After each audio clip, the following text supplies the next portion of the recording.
Well, first of all, congratulations on your some of your results you had this year, especially at first World Championships. You were so close to getting on getting a medal there. Yeah. But yeah, tell us a bit about how the season went for you this year. Kind of, you just got onto a race team program with us for with my old team for a couple of years, which was great having you on board. And then, with what everything that happened, you've kind of put your own program together this year, and looks like it's worked out really good for you. Yeah, it's been good. Yeah, it was a shame for everything to go the way it did with Nuke Proof at the end there. It was yeah, we'd kind of just finished up last season and was just having a bit of a break, and I was back in New Zealand just about to start training, and then kind of got the news with all of that. So that threw a bit of a spanner in for this year, trying to work out how to make it all work. So yeah, it's a shame we didn't all get to go away together this year. But yeah, managed for a long time. I had nothing really lined up because that news came through about December, I remember. So it was pretty late in the year to try and start organizing new contracts. But yeah, luckily I got a lot of help from SRAM. They like really helped me out this year and helped me talk to a whole bunch of different companies, and yeah, managed to put together a pretty awesome program. So yeah, Santa Cruz jumped on board, and Velocio and BergTech, and yeah, it was ended up being a really cool program. So yeah, managed to get that sorted just pretty much just before hardline there, Yeah, and good then because I know there's a lot goes on behind the scenes to get all that stuff dialed. It just doesn't happen overnight, does it? Um, that's it. So I, much back and forth and trying to get something that's going to work for both people. So Yeah. Going back to the end of last season, you had a great season riding for the New Proof SRAM team, had some amazing results, and finished off really strong at the last race in Chatel last year. I was super keen to continue. We were going to do all the enduro again, and as well as some downhill with mm, Sam and. Yeah, that was a real shame, but I really had high hopes that you'd have been a title contender this year, and I know a couple of things happened at the start of last year, and then having to put all that program together yourself, it mm, was a real shame. But I was really pleased to see you put that together, and you all the brands that you've just mentioned that you've got on board are really cool brands. Probably yeah, brands that most people would be really stoked to ride for and represent. And that was cool that you've done that, mate, and got some great results as well. Obviously, I wasn't at the races this year, so just tell us a little bit about the Enduro series this year. I know you missed the first couple of rounds after getting injured, but how was the Enduro this year? Was it pretty similar to last year, or was there many yeah. differences? It felt really similar to last year, I'd say. Like I missed the first half of the season. I got injured. I broke my wrist like 2 weeks before Yeah, finale there, so I missed like that whole first block. But by the time the first round I did was Combloux, yeah, and that was a sick race. Like I think this year, like definitely they picked some good tracks, and events wise, they seemed like it was all running really well. There's always like that bit of uncertainty around enduro you hear around the pits and that sort of thing. But in terms of like how the races run and how all the riders are enjoying it, it's like it seems great. Like it seems like the sport's in a great spot. So it's interesting hearing kind of like that it's on the down. yeah, But I think it's just like there's definitely a lack of coverage coming out of the races. Like personally, I don't think you need to live stream it to make it to create good coverage out of an event. Like it would be great, and like obviously downhill you have that live stream and it's awesome to watch, but you yeah. can create like a different coverage and still make it awesome. Yeah, definitely. Yeah, it's interesting to hear because on the whole of things, that the race scene, it's quite small, isn't it? Everybody knows everybody. Yep. There might, a few hundred to 600 riders there or whatever, but the all the guys in the elite class and girls in the elite class, everybody knows everybody, or everyone knows everyone from team to team. It's quite a small community, really. Um, but when you're outside of the racing, like I've been this year, you just hear all Mm, these silly little rumors, that Enduro's on the down, all these teams are pulling out. But from what I've seen, watching the racing, and I've watched, I've tried to, follow all of them and see how you're getting on. Um, mm, it's mm. doesn't seem, any different. I mean, as much as anything, the competition is just getting closer and closer, Oh yeah. every Yeah. year. Yeah, so some of the races this year in the Enduro were closer than the Downhill World Cup, which is incredible, isn't it? Really. Yeah. When you think about how many stages and how many variations you've got, and then the race comes down to point zero something of a second. It's Yeah. flipping bonkers. Yeah, Um, and how everyone's riding it at the moment as well. Like you can't you can't do a chill run at all. Like no, throughout your 6, 7 stages. Like if you're backing off to try and save yourself or like save anything, you're just bleeding time, I suppose. So it's pretty, yeah, racing wise, it's like as good as it's ever been, I reckon, for brilliant. enduro. But yeah, there's just but same thing. Like I've got friends that are like super into riding and racing, and then they'll come to me and be like, "Oh, the first I saw of a race this weekend was when you posted the results."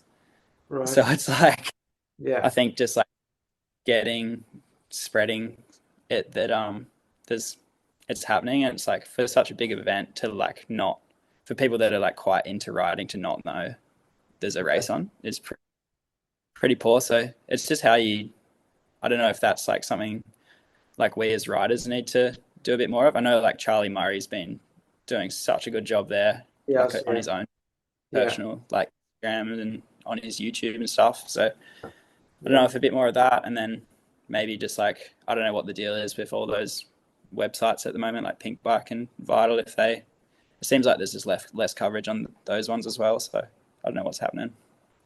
Yeah, I think obviously they always put like a little highlights package program out after the event, which is good. But like you mentioned, you can't really cover it live. There's too much to cover for an enduro race, and be too hard Yeah. to do. What I'd like to see, I guess, taking it back to before there was social media and stuff, even with the downhill, you know. Mm. You used to do all the downhill racing, all the coverage would be in the magazines and the results and everything. But then at the end of the year, all the videographers would bring a video out and everyone was Yeah. excited to watch that on the year. Um, Yeah. and in recent times, Netflix have done a really good job with that, with the Formula One and the Tour de France and various other sporting disciplines. I'd love to see whether it's Warner Brothers, just bring a package out at the end of the year that everyone's excited to watch. That's got a lot more coverage of the racing of each round.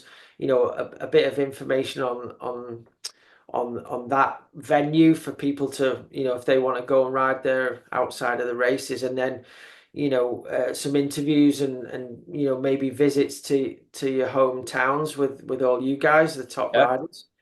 um I think that's the way to go with enduro, and a lot more in-depth coverage on what bikes you're all riding, what components are on your bikes, and Mm.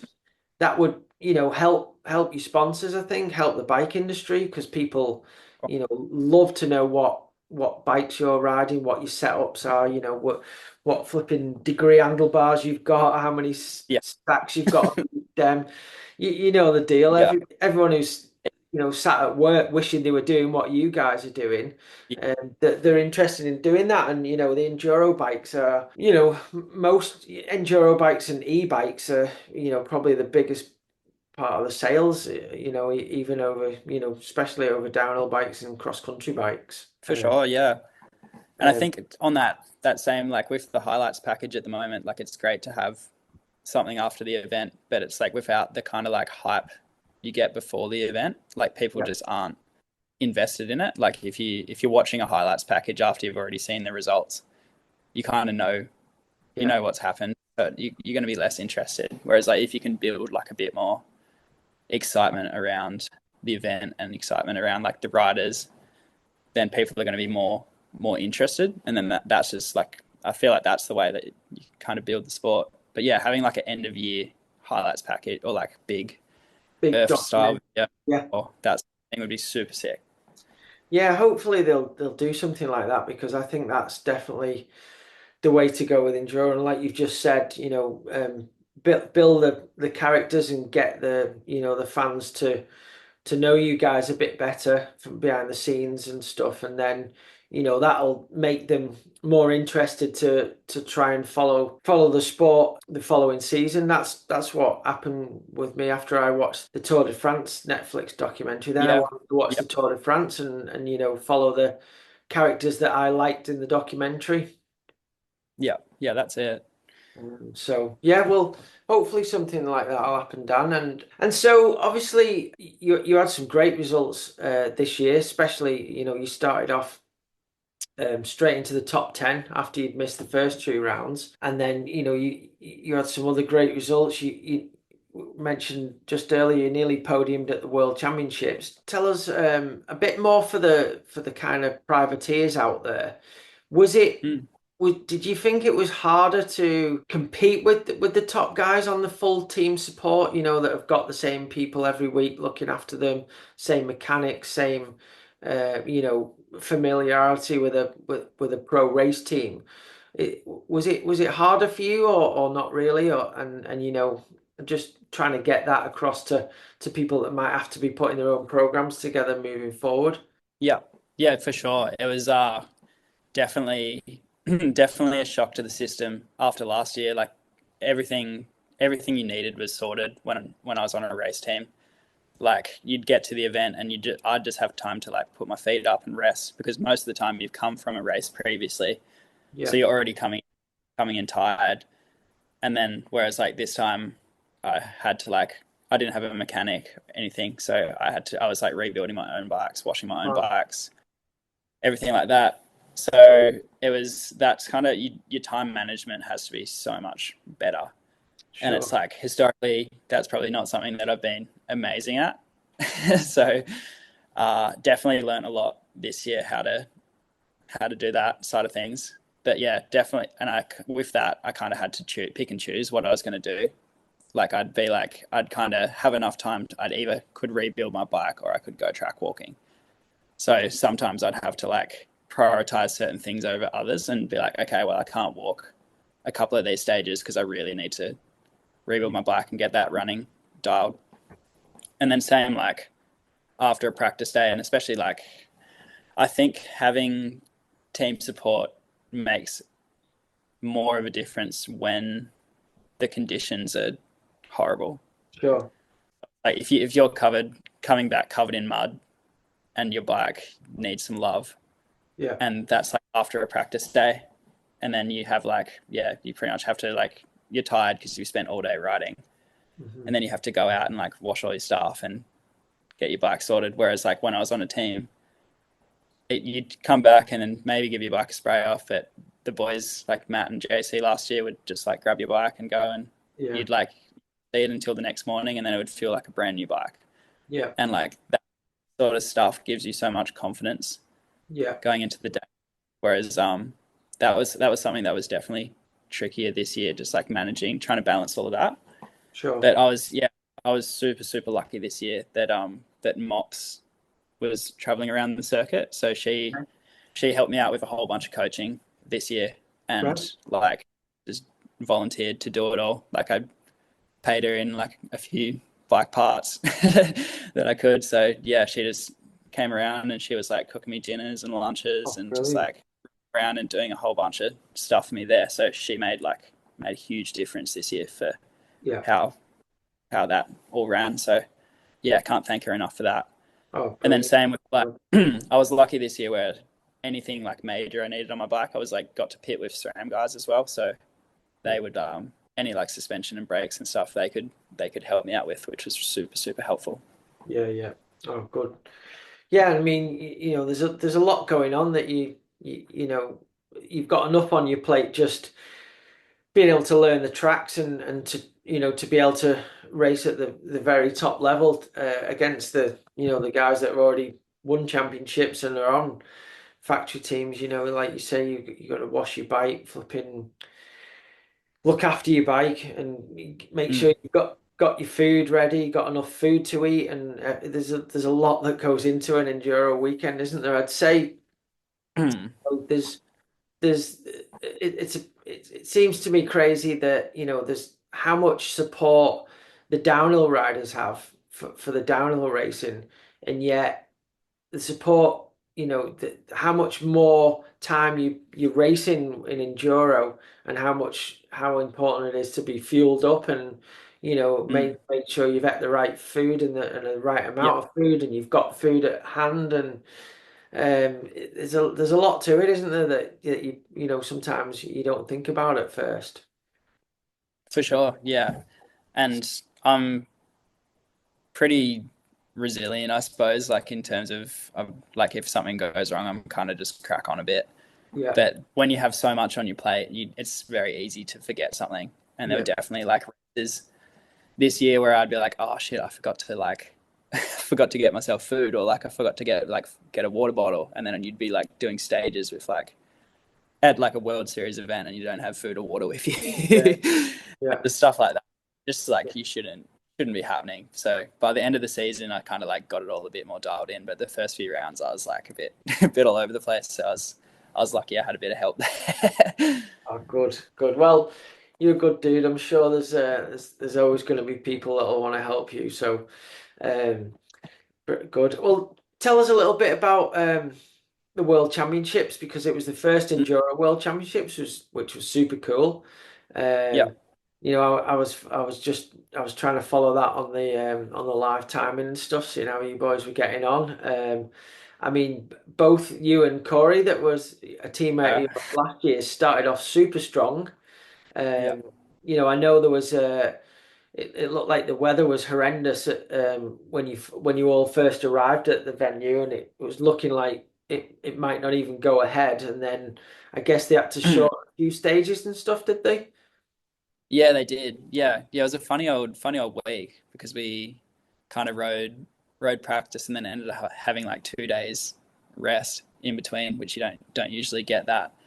But yeah, it snowed. I think it snowed about 30 centimeters at the top of some of the stages, so it was just Oh, like puking snow, like snowing in town. yeah, And yeah, it was pretty crazy. Like for a while, I was like, "There's no way they're going to be able to run this." And I think a lot of people are in the same boat, so it's hard to kind of like keep your focus, especially yeah, on such like a big race when you kind of like, is it going to go ahead? What stages are you going to be racing? It's hard to like, you don't know what like sort of GoPros to watch, what not to. yeah, So a bit went into that. Um, and then yeah, for me, like Canazay is somewhere that I haven't really done super well in the past. I've always kind of like struggled. hmm, But it's always such like a tough physical race there. Like it's like proper stages, like long stages, always like filthy climbs yeah, in the stage. But I think like last off season, I just put in heaps of work to get a bit fitter and stronger, and definitely like yeah, paid off. But I was definitely a bit nervous going into the race because I didn't. It wasn't somewhere that I'd done well in the past. sure. But and then you ended up, you started off strong and kept going strong all day, and was improving by the looks of things. So, Yeah, what was it really tricky conditions to ride in? Was it super slippy? yeah, yeah. It was funny actually because the first stage, I thought I'd had a shocker. Like I dropped in and I was kind of like I was pushing on, but it was those conditions where you never really feel like you're ripping.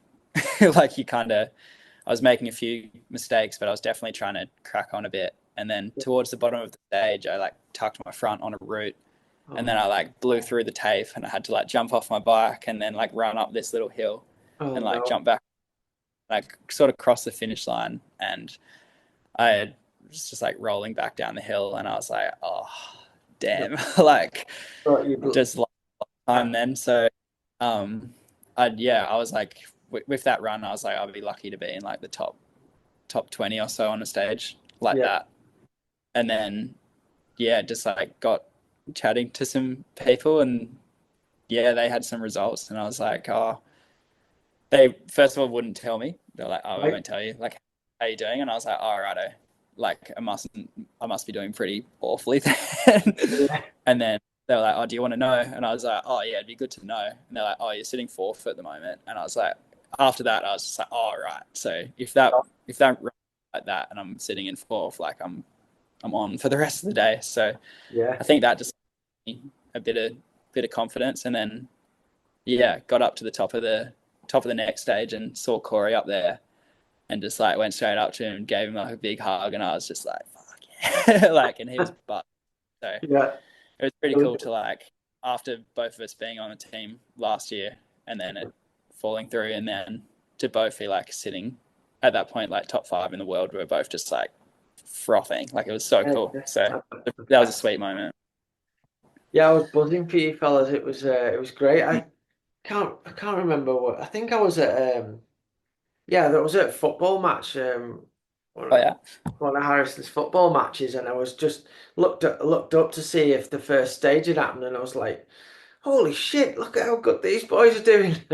So yeah, it was. So I was trying to follow it throughout the day, but yeah, it was awesome to see. I mean, obviously, both you and Corey are super good technically gifted riders, and so I guess when it's hard conditions, that kind of plays into you guys' strengths as well.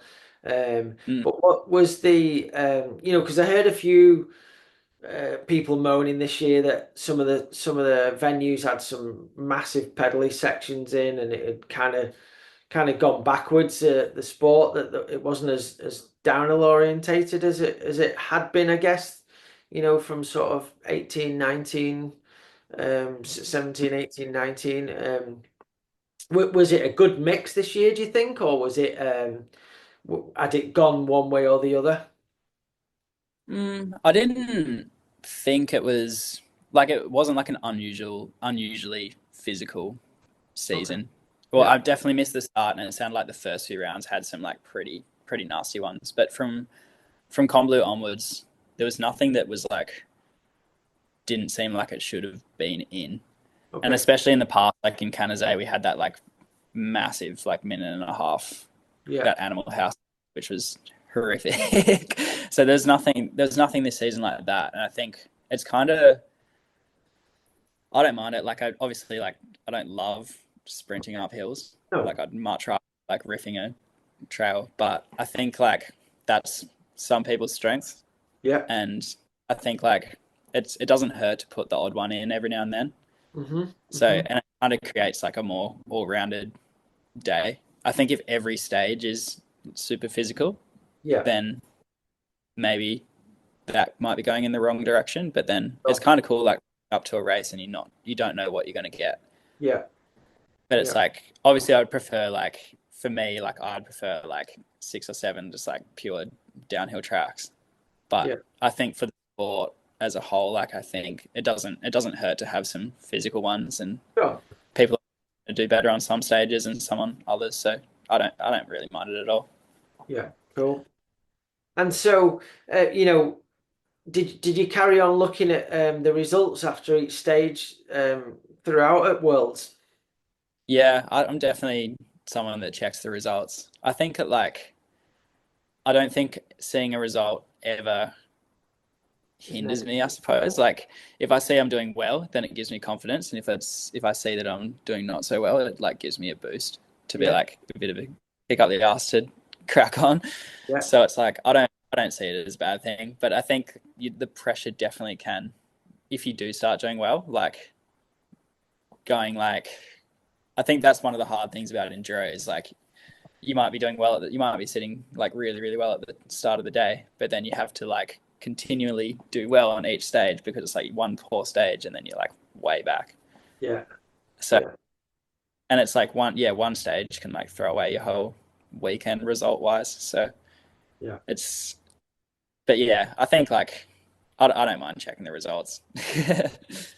And obviously, you were pretty close to a podium place, like, going into the last couple of stages. Did that did that fire you up more, or did you start getting a bit nervous? How did that feel? Yeah, I definitely started getting a bit nervous. I think like there's the second to last stage is one of like the best stages I've ridden in my life. Like it just yeah, just like start to finish, I didn't really felt like I could have ridden it much better for the conditions and how I'd kind of like practiced the stage, and it just felt like everything kind of like I'd kind of like make mistakes in some bits, but then it would result in me like carrying more speed out somehow, and just everything's just seemed to go right on that one.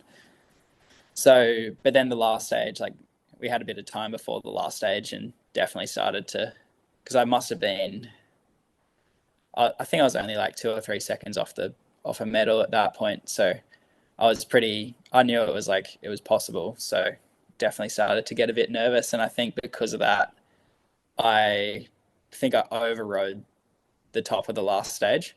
Okay. And yeah, just made a few mistakes where I was pushing a bit hard.